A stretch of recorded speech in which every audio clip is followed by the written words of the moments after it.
옛날에 한 임금이 있었는데요. 하루는 임금님의 수라상에 배춧국이 올라왔습니다. 배춧국을 먹은 임금은 너무나도 맛이 있어서 요리사를 불러서 칭찬과 상을 주어야겠다라는 마음이 들었습니다. 그래서 임금은 요리사에게 네가 요리한 배춧국이 너무나도 맛이 있어서 감사한 마음이 들어 그러니 금덩이를 하나 상으로 받으라 라고 말했습니다. 그러자 요리사는 왕이시여 황공합니다. 그러나 그 상은 제가 받을 수 있는 것이 아니라 제게 맛있는 배추를 판 배추 장사에게 주는 것이 마땅합니다 라고 거절하는 것이었습니다. 그래서 왕은 그럼 배추 장사에게 상을 치어야겠네 라고 그러면서 배추 장사를 불렀습니다. 이번에도 임금은 말하길 네가 좋은 배추를 요리사에게 팔았고 요리사는 내게 맛있는 배춧국을 만들어 주었다. 그러니 네가 좋은 배추를 판 것에 대한 감사의 사례로 금덩이를 줄 테니 받으라 라고 말했습니다. 그러자 배추 장사는 황공합니다. 그것은 제가 받을 상이 아니라 제게 배추를 판 농부에게 주어야 마땅합니다. 농부가 농사를 잘 지어서 좋은 배추를 만들었기에 좋은 배추를 팔 수 있었다라며 또 거절을 하는 것입니다. 그래서 이번에는 농부를 찾아갔습니다. 그리고 말하길 자 여기 있는 황금을 받으라. 이것은 네가 아주 맛있고 좋은 배추를 재배한 대가로 내가 감사한 마음으로 주는 것이다 라고 말했더니 농부도 역시 황금 덩어리를 받지 않겠다고 말하는 것입니다. 이때 왕은 너무나도 궁금했습니다. 다른 사람들은 황금을 받고 싶어서 안달이 났는데 왜 이들은 황금을 마다하는 것일까 궁금해했습니다. 그래서 그 이유를 물었습니다. 그러자 농부가 대답합니다. 왕께서 감사하실 분은 저희가 아니라 하늘에 계신 하나님이십니다. 저는 그저 땅을 갈고 배추씨를 뿌렸을 뿐입니다. 그렇지만 하나님께서 하늘에서 햇빛을 주시고 비를 내려주시고 맑은 공기를 주셔서 이렇게 좋고 맛있는 배추를 재배할 수 있었던 것입니다. 제가 한 것은 하나님이 하신 일에 비하면 아무것도 아닙니다. 그러니 모든 감사와 찬양과 영광은 하나님께 돌리십시오 라고 말했다고 합니다. 이 말을 들은 왕은 너무나도 기뻤습니다. 그리고 크게 웃으면서 농부를 칭찬했습니다. 그리고는 자신이 들고 온 황금 덩어리는 농부의 말대로 하나님께 드려야겠다라며 하나님의 전에 드리고서는 모든 감사와 영광과 찬송을 하나님께 돌려드렸다라는 이야기입니다. 성도 여러분, 이 이야기를 통해서 우리가 반드시 신앙인으로서 깨달아야 될 교훈이 하나 있습니다. 이게 쉽지는 않지만 자꾸 이런 식으로 신앙 정신을 가지셔야 합니다. 저와 여러분에게 주어진 모든 것은 다 하나님의 은혜로, 은택으로, 복 주심으로 이루어진 것들입니다. 물론 요리사가 요리를 잘해서 일어난 일입니다. 배추 장사가 좋은 배추를 요리사에게 준 배추 때문에 일어난 일입니다. 농부가 농부로서 열심히 구슬땀을 흘리며 농사를 잘해서 일어난 일이기도 합니다. 하지만 중요한 것은요, 하나님께서 하늘과 땅에 은택을 입히지 않았다면 이들의 수고가 헛되어야 된다라는 사실입니다. 그리고 아무리 피땀 흘리고 수고가 있다 할지라도 이들의 수고는요, 하나님의 주신 은혜에 비하면 아무것도 아니다라는 사실입니다. 이 사실을 너무나도 잘 안 농부가 뭐라고 임금에게 말했습니까? 제가 한 것은 하나님이 하신 일에 비하면 아무것도 아닙니다. 그러니 모든 감사와 찬양과 영광은 하나님께 돌리십시오 라고 말하지 않았습니까? 이것을 우리에게 적용해 봅니다. 저와 여러분이 행한 모든 일, 참으로 피땀 흘려 수고한 일들입니다만 하나님이 주신 은택에 비하면 아무것도 아니라는 사실입니다.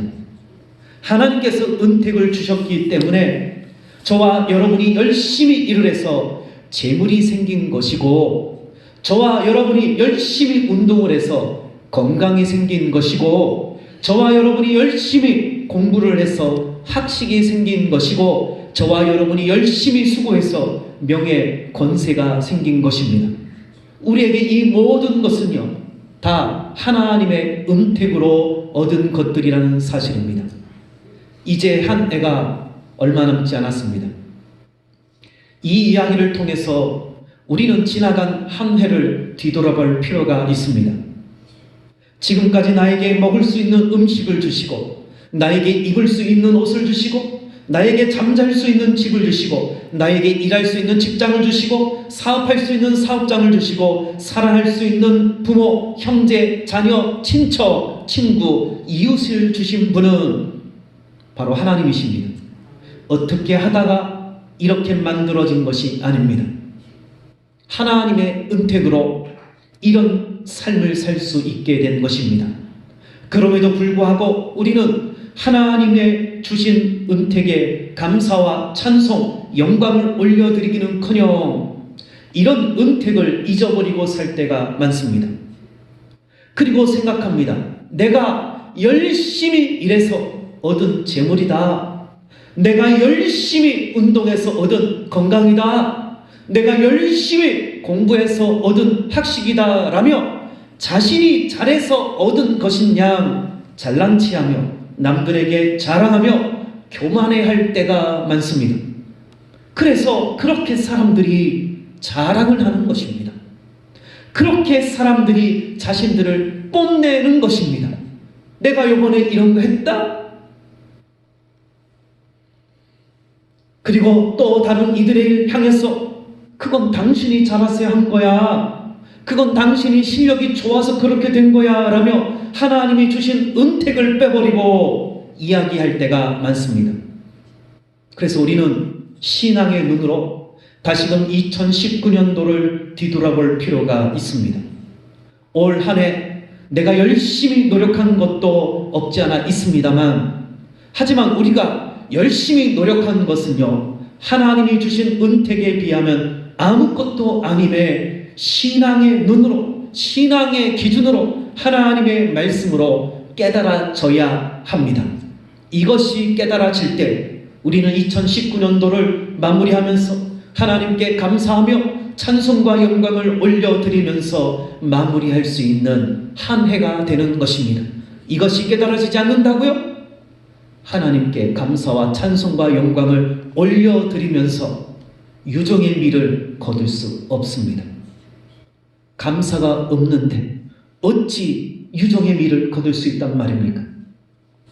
막상 부모가 되고 보니 자식에게 부모가 얼마나 많은 사랑과 수고와 헌신을 자식에게 퍼부었는지를 알게 됩니다. 신앙을 가지고 보니, 신앙의 눈으로 보니 하나님께서 나에게 이 한 해 동안에 얼마나 많은 사랑과 은택을 입히셨는지 그때서야 보이고 깨닫고 느껴지고 경험하게 되더라라는 사실입니다. 그러니 올 한 해 신앙을 가지고 신앙의 눈으로 나에게 베풀어 주신 하나님의 은택을 찾아보시란 말입니다. 나에게 베풀어 주신 하나님의 복을 찾아보시기 바랍니다. 찾고자 하는 자에게는 반드시 찾게 될 것입니다. 하지만 그러려니 하는 자에게는 그러려니 될 겁니다. 그러나 하나님이 주신 은혜가 있다. 목사님의 말씀을 통해서 반드시 하나님이 나에게 주신 은혜야, 복이 있다. 그리고 복을 찾는 자들에게는 찾아질 것입니다. 복이 세워질 겁니다. 그래서 이런 찬송이 있는 겁니다. 받은 복을 세워, 모르는 찬송이 아니죠? 받은 복을 세워 보아라.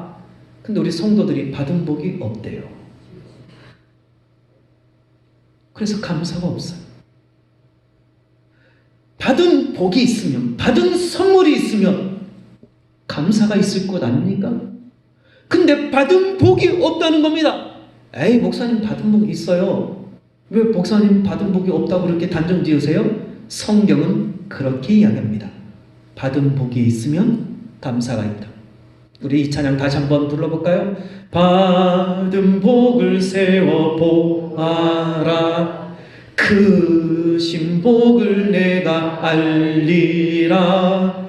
받은 복을 세워 보아라. 주의 크신 복을 내가 알리라. 신앙을 가지고 신앙의 눈으로 하나님이 내게 주신 복이 무엇이 있을까 살펴보면, 세어보면 세어집니다.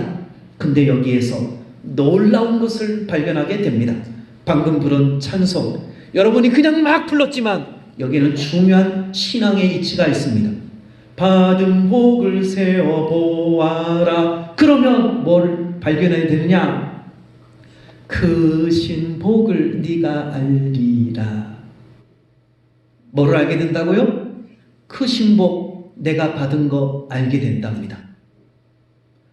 말로만 듣던 하나님의 복을 내가 받았다고 하는데 그거를 진짜 손꼽아 이렇게 세어보니까 어느 순간에 엄청나게 큰 복이, 이렇게 큰 복을 주셨네 라고 깨닫게 됩니다.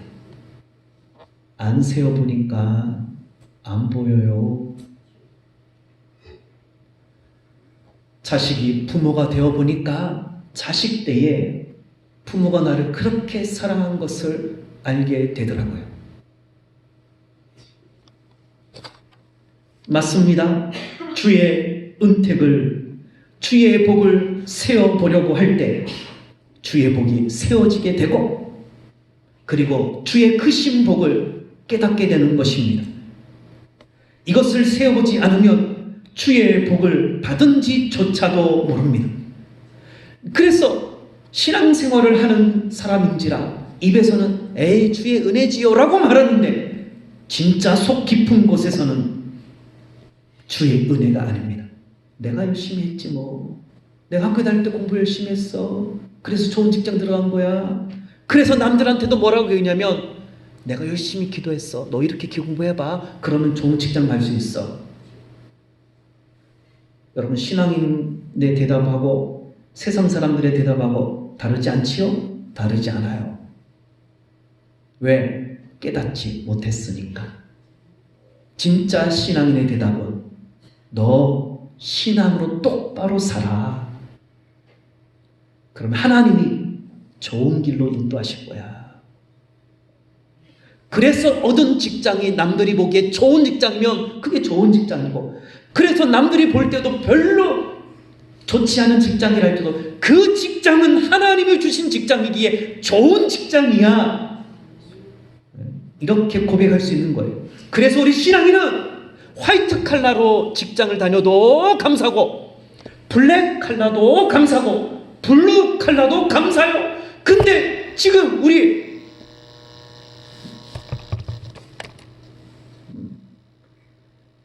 한국교회 교인들은 다 화이트 칼라야 복 받았다고 그래. 교회 안에서도 서울대에 입학을 했다 그러면 우와 일어나서 박수. 실제로 제가 있었어요. 안 본 건 얘기 안 해요. 그러면 저 지방대 다니는 청년들은 복 안 받은 거예요?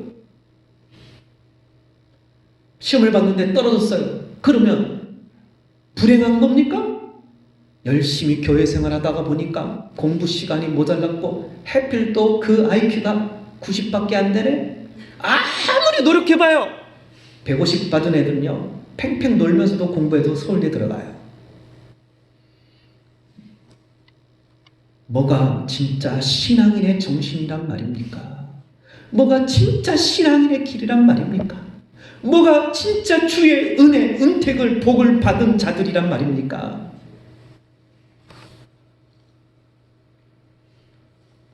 왜 우리가 이렇게 신앙의 눈으로 주신 은택과 복을 세어보고 감사하며 찬송과 영광을 올려드려야 하는 것인가? 그것은 바로 또 다른 크신 은택과 복이 내년도에 기다리고 있기 때문입니다. 그런데 또 다른 크신 은택과 크신 복은요, 주심을 깨닫고 감사하며 찬송과 영광을 올려드리는 자들에게만 주어지는 복입니다. 그래서 한 해를 마무리하면서 이 말씀을 통해서 우리 성도들이 주신 은혜를 깨닫고 감사하며 찬송과 영광을 올려드리자라는 겁니다. 안 하면 내년도에 없어요. 성경은 없다 얘기해요. 또 다른 복은.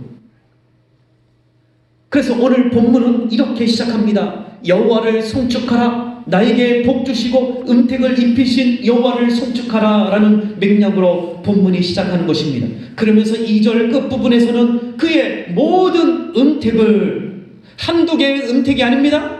모든 은택을 잊지 말지어라 라고 말씀하고 있습니다. 그러면서 3절로 5절까지 총 5가지 기본적으로 하나님의 백성들에게 주어지는 은택을 잊지 말라고 이야기를 합니다. 신앙인이라면 반드시 기본적으로 이 5가지의 하나님의 은택을 받았으니 이것만큼은 꼭 잊지 말고 깨달아라. 다윗 왕은 당부하고 있습니다. 그래서 이 시간에 이 5가지를 다 충분히 설명하기에는 시간이 부족합니다. 그냥 이런 것들이 있다면 잠시 살펴보고 넘어갈 건데요. 왜냐하면 이보다 더 중요한 것이 뒤에 있기 때문에 그렇습니다. 자, 우선 5가지 우리 하나님의 백성들이 받은 기본적인 은택이 뭡니까? 먼저 주의사항, 전제사항이 있습니다. 지금부터 나열하고자 하는 것들은 우리가 이미 다 받은 복입니다. 목사님 생전 처음 들어보는 이야기인데요. 천만의 말씀이요. 성경에 우리에게 다 이미 주신 복입니다. 그래서 지금 이야기를 듣는 것은 그렇구나 라고 받고 그냥 내 것으로 삼아야 합니다. 자, 잘 기억하시고 잘 들으시고 이것을 기억하시기 바랍니다. 첫째, 모든 죄악을 사해 주셨다입니다. 자, 성경을 잘 보세요. 모든 죄악을 사해 주셨다입니다. 한두 개 사해 준 것이 아닙니다. 어떤 신앙 프로그램을 하면요, 자꾸 그곳에 가면 이렇게 얘기합니다. 죄를 고백해야 돼. 죄를 고백해. 우리 교회는 그런 프로그램을 진행하지 않습니다만 어떤 프로그램을 교회에서 돌립니다. 어떤 세미나를 갑니다. 자꾸 하는 말이 죄를 고백해야 돼. 그리고 그곳에서 죄를 고백하고 사람들이 울고 그리고 끼어안고 막 기뻐하고 좋아합니다. 근데 성경 잘 봐요. 뭐라고 되어 있습니까? 뭐라고 되어 있습니까? 과거형으로 사해 주셨다. 사람들 왜 또 끄집어내가지고 고백을 해? 성경 잘 보란 말입니다. 그게 상담학에서 나온 것인데 이게 지금 프로그램에 접목해서 우리 한국교회 많이 합니다. 엄청 많이 해요. 제가 프로그램 이름을 얘기 안 해요. 여기 모든 죄악을 사해 주신 하나님께 감사하라라고 되어 있습니다. 감사하세요. 모든 죄를 다 사해 줬습니다. 저와 여러분이 행하는 모든 죄, 과거, 현재, 미래의 죄까지 다 용서하십니다. 믿으세요. 성경이 그렇게 적어 놓았습니다. 두 번째, 내 모든 병을 고치셨다입니다. 지금까지 살아오면서 수많은 병에 걸렸었고 그래서 의사를 통해서 수술도 하고 처방도 받았습니다만 이것 또한 하나님께서 고쳐주신 것입니다. 자, 누가 고쳐준 것이라고요? 의사가. 누가 고쳐준 거라고요? 명의가. 무슨 얘기를 잘 듣다 보면 우리 신앙인들이 뭐라고 얘기하냐면 야야 그거 어떤 명의 찾아가 그분이 잘 고쳐. 맞긴 맞습니다. 근데 진짜 그렇게 얘기하더라고요. 하나님이 고쳐주신 겁니다.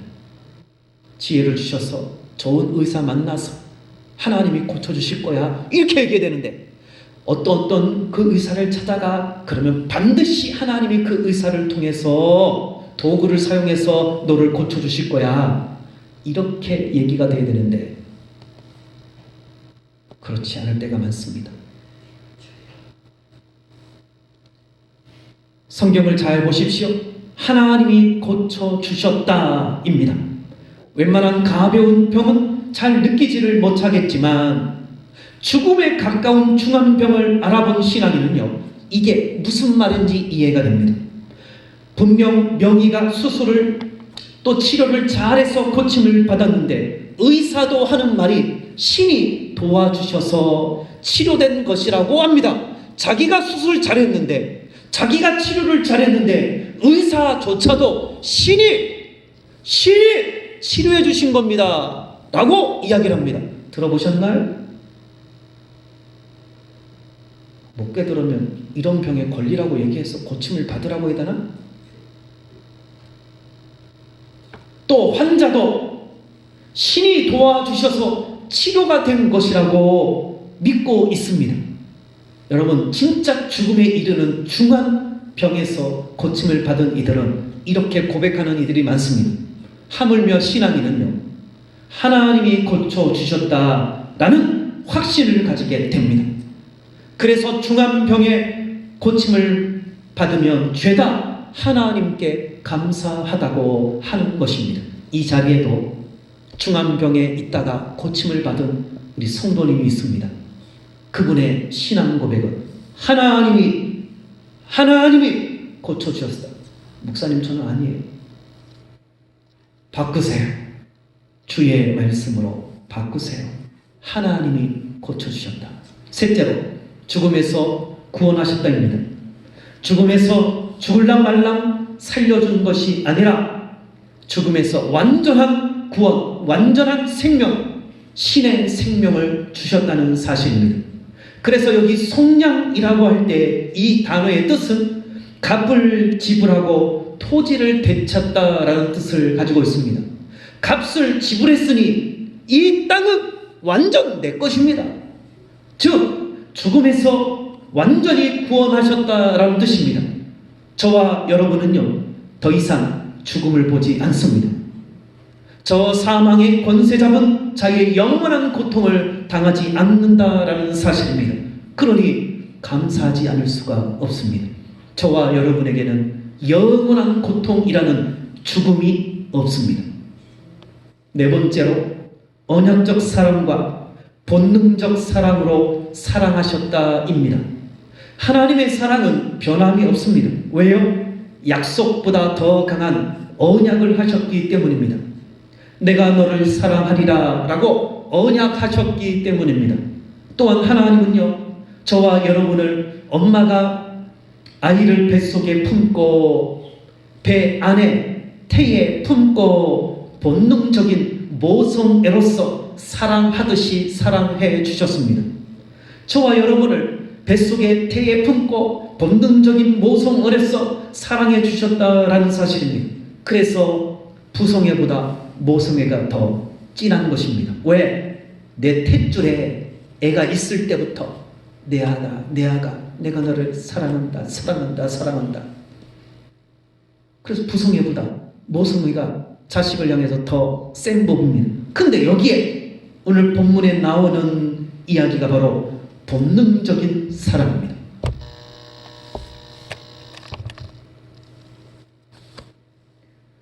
이런 모성애로서 본능적으로 저와 여러분을 사랑해 주신 분이 하나님이십니다. 그러니 이런 사랑을 받고 이 얼마나 감사한 일입니까? 다섯 번째, 최상의 것으로 채워주신다입니다.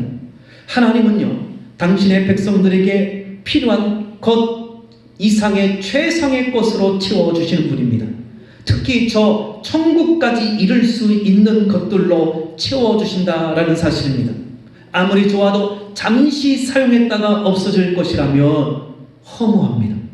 하지만 하나님이 채워주시는 것들은요, 영원토록 천국까지 이르는 최상의 것들로 채워주신다라는 사실입니다. 뭘 하나를 주셔도 최상의 것으로 주시는 하나님이시니 이런 하나님께 감사하지 않을 수 없습니다. 이상 5가지를 살펴보았는데요. 저와 여러분은 이런 엄청난 은혜와 은택과 복을 받은 자들입니다. 이것을 깨닫고 반드시 하나님께 감사하며 찬송과 영광을 올려드리시기를 바랍니다. 왜 제가 반드시 하나님께 감사와 찬송과 영광을 올려드려야 하는가 자꾸 이런 식으로 이야기하느냐 하면 그것은 바로 5절 끝에 있는 말씀 때문에 그렇습니다. 5절 중반부에 보면 내 청춘을 독수리같이 새롭게 하시는도다. 저 하늘의 왕 독수리는요 매년 털갈이를 합니다. 그렇게 해서 매년마다 하늘을 힘껏 날아다닐 수 있게 되고 또 저 하늘의 왕 독수리가 될 수 있었던 것입니다. 왜 성경이 갑자기 내 청춘을 독수리에 비유했느냐 하면요, 하나님께서 매년마다, 중요한 단어입니다, 하나님께서 매년마다 다시금 힘을 주시고 은택을 입혀주시고 복을 주셔서 매년마다 하늘의 왕 독수리로서 위풍당당하게 저 창공을 날아다닐 수 있도록 하나님의 자녀들에게 복을 주십니다. 다 주는 게 아닙니다. 그런데 누구에게? 은택을 잊지 말지어다. 그래서 다윗 왕이 여기에 충고하고 있는 겁니다. 즉 하나님의 은택과 복은요 일회성이 아니라는 겁니다. 매년마다 하나님께서는 하나님의 은택과 복을 주심을 깨닫고 감사와 찬송과 영광을 올려드리는 자들에게 독수리가 매년마다 털갈이 하듯이 매년마다 하나님의 은택과 복을 다시금 덧입혀 주신다라는 사실입니다. 이런 또 다른 하나님의 은택과 복이 있기에 다윗 왕은 뭐라고 힘을 주어 외치는 것입니까? 2절에 그의 은택을 잊지 말지어다 라고 외치는 것입니다. 왜 다윗 왕이 그렇게 힘을 주어 외치는 것입니까? 왜 그의 모든 은택을 잊지 말라고 외치는 것입니까? 바로 또 다른 하나님의 은택과 복이 기다리고 있기 때문입니다. 물론 본문에 5가지의 기본적인 복을 이미 우리가 받았습니다. 하지만 또 다른 하나님의 은택과 복이 또 있습니다. 목사님, 저는요 이미 5가지 받은 이 기본적인 복으로 이것으로 충분합니다. 만족합니다. 이 세상 더 이상 살 필요가 없어요. 그런 분들 왜 생명연장 시켜주셨냐고요? 하나님의 복 받으라고. 그래서 만복의 근원 하나님이십니다.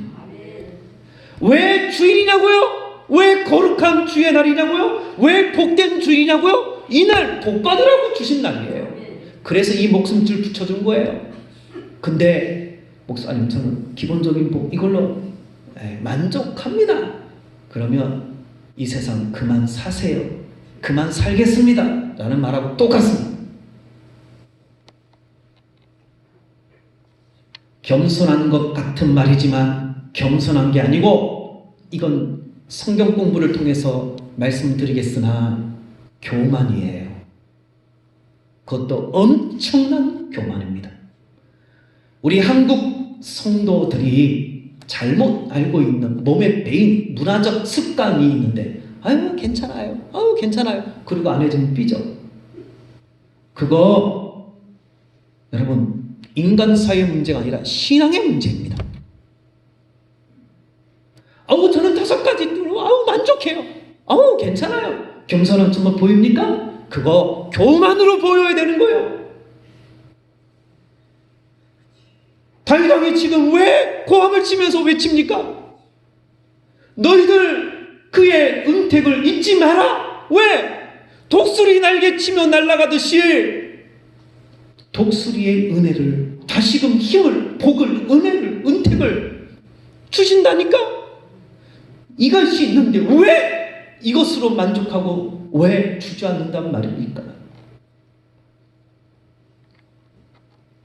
왜 다윗 왕이 그렇게 힘을 주어 외치는 것입니까? 그것은 바로 또 다른 하나님의 은택과 복이 있기 때문에 그렇습니다. 하지만 하나님이 주신 기본적인 은택과 복을 깨닫고 감사하지 않는 자에게는요, 또 다른 하나님의 은택과 복이 주어지지 않습니다. 목사님 너무 단정 짓는 거 아니에요? 성경이 그렇게 이야기합니다. 자꾸 저의 말로 듣지 마시고 성경의 말을 자꾸 들으란 말입니다. 은택을 잊은 자는 더 이상의 은택과 복이 없습니다. 그래서 다윗 왕이 외치는 겁니다. 그러니 신앙의 눈으로 하나님이 나에게 주신 은택과 복을 보아야 합니다. 느껴야 합니다. 그리고 믿음으로 진정 하나님께 감사와 찬송과 영광을 올려드려야 합니다. 이렇게 할 때 하나님은 독수리가 매년 털갈이를 하듯이 매년마다 또 다른 새로운 특별한 놀라운 하나님의 은택과 복을 주신다라는 사실입니다. 즉 은택을 잊지 않은 자들에게 또 다른 새로운 특별한 놀라운 하나님의 은택과 복을 주신다라는 사실입니다. 그러니 신앙인이라면 어찌해야 합니까? 받은 복을 살펴보고 세어보고 깨달아 감사해야 하지 않겠습니까? 그리고 또 다른 새로운 특별한 하나님의 은택과 복을 받아 누려야 하지 않겠습니까? 그것이 바로 진정 제대로 된 신앙생활입니다. 바라기는 성도 여러분 생각해 보십시오. 2019년보다 이렇게 신앙의 정로의 길을 걸어갔어. 2020년도에 더 큰 하나님의 은택과 복을 받았다. 여러분 어떻게 하시겠습니까? 더 힘있게 신앙생활하고 더 힘있게 주님의 몸된 교회를 위해 헌신봉사하고 하나님 나라를 위해 확장을 위해서 힘쓰지 않겠습니까? 에이 그렇게 복받고 안 한다고요? 에이 말도 안 돼. 하실 거잖아요. 그래서 제가 그렇게 기도합니다. 무작정 세상 사람들이 말하는 복받은 거 받아봤자 헌신 안 해요. 그래서 저는 정로의 길을 걸어가는 성도들에게 기대를 겁니다. 우리 장로님도 이런 부분에 가끔씩 말씀해 주셔서 목회자인 저에게 힘을 주십니다. 아, 장로님부터 그렇게 말씀해 주시니까 힘이 됩니다. 그래, 정로로 걸어가는 자가 복을 받아야 이게 땡큐지. 제대로 안 했는데 복 받으면 옆에 있는 사람들이 뭐야 힘 빠지지 않겠습니까? 성도 여러분, 한 해를 마무리하면서 한 해 동안에 나에게 베풀어 주신 하나님의 은택과 복을 잊지 마시기 바랍니다. 한 해가 마무리되기 전에 하나님이 주신 은택과 복 주심을 반드시 깨닫고 감사하며 찬송과 영광을 올려드리는 기회를 만드세요. 얼마 남지 않았습니다. 반드시 아까 불렀던 찬송처럼 받은 복을 세어보아라. 그 세어보세요. 그리고 반드시 크신 복을 내가 알리라. 크신 복 받음을 깨닫게 될 겁니다. 그거 깨닫고 하나님께 한 해가 마무리가 되기 전에 감사와 찬송과 영광을 올려드리세요. 그러면 내년도에 독수리 털갈이 하듯이 다시금 또 다른 새로운 놀라운 특별한 하나님의 은택과 복이 기다리고 있을 것입니다. 이런 복 받기를 주의 이름으로 축복합니다. 기도하겠습니다. 하나님 아버지, 은혜와 사랑을 감사합니다. 사람은 어찌된 동물인지 받은 은혜와 복을 왜 이렇게 잘 잊어버립니까? 까먹습니까? 무심합니까? 말로는 감사하다 하는데 감사에 대한 이력이 없습니다. 행동이 없습니다. 주여 은혜 주시옵소서.